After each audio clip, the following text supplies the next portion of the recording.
What is good, everybody? It is your boy Super Saiyan Cap here with some major news for Dragon Ball Z Kakarot. Now, a lot of people were probably assuming this was going to already happen, but it is officially confirmed now. And there were also some people who actually had fears of whether or not it would be going past the Frieza Saga. But guys, as you see on the screen right here, Dragon Ball Z Kakarot will also cover the saga of Cell and Majin Buu. And I'm reading off the translated part because this is a Spanish Xbox Twitter right here. I will have them linked down below in the description.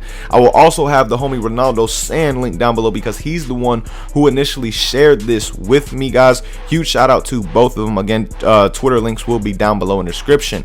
But as you guys see right here, again, Dragon Ball Z Kakarot will be going into the Majin Buu Saga, adding the Android, the Cell Saga as well along the way, just giving us that much more content to experience throughout the game. And honestly, this game, going through the Buu Saga, can have so much content, it's absolutely crazy. People aren't really realizing how long this game can actually be if done properly. Like Legacy of Goku 2 and Buu's Fury were decently long games, but those only covered the Android Saga to the Buu Saga. This is also including the Frieza Saga and the Sand Saga as well, so they can really do so much with this game, add in so many things to make it a very, very long and fun experience at the same time. But the simple fact that the Buu Saga is coming to this game just means the potential for so much in Dragon Ball Z Kakarot as well. Like the potential of using Vegetto at one point. That would be so fire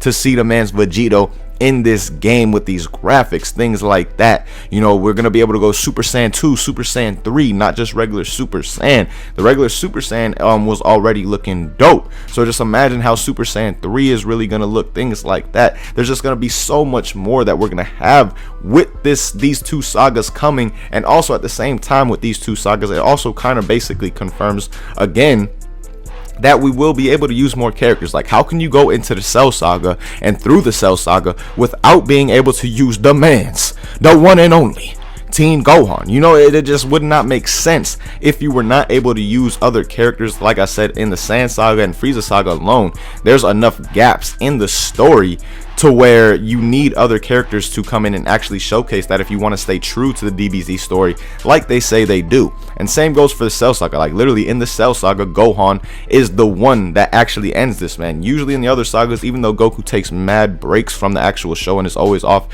healing or doing something else, he still comes and ends like he ended the Sand Saga with Vegeta and all that. He ended the Frieza Saga. That's not the case with the Cell Saga. You need to be able to play this man Teen Gohan within this game to be able to finish that saga off, unless they just do some cutscenes, which I highly doubt they do that, because I know so many people would just be upset if you just got cutscenes of every part of the anime or the story that Goku was not involved in or was not actually fighting in.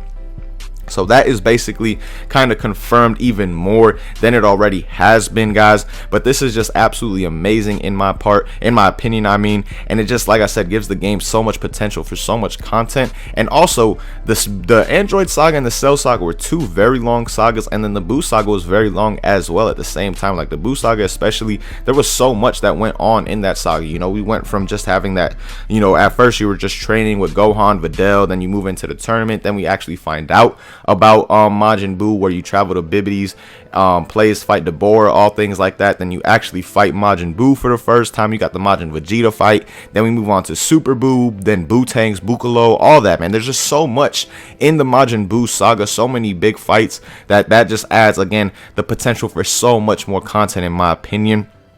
And honestly, we still most likely will see DLC at some point for this game. And I'm assuming the DLC is going to go either in one of two ways. Either it's going to go into Dragon Ball Super, or it's going to be the movies from Dragon Ball Z, some of the more lit movies. They'll probably pick out. I doubt they would do every single one. That would just be kind of crazy.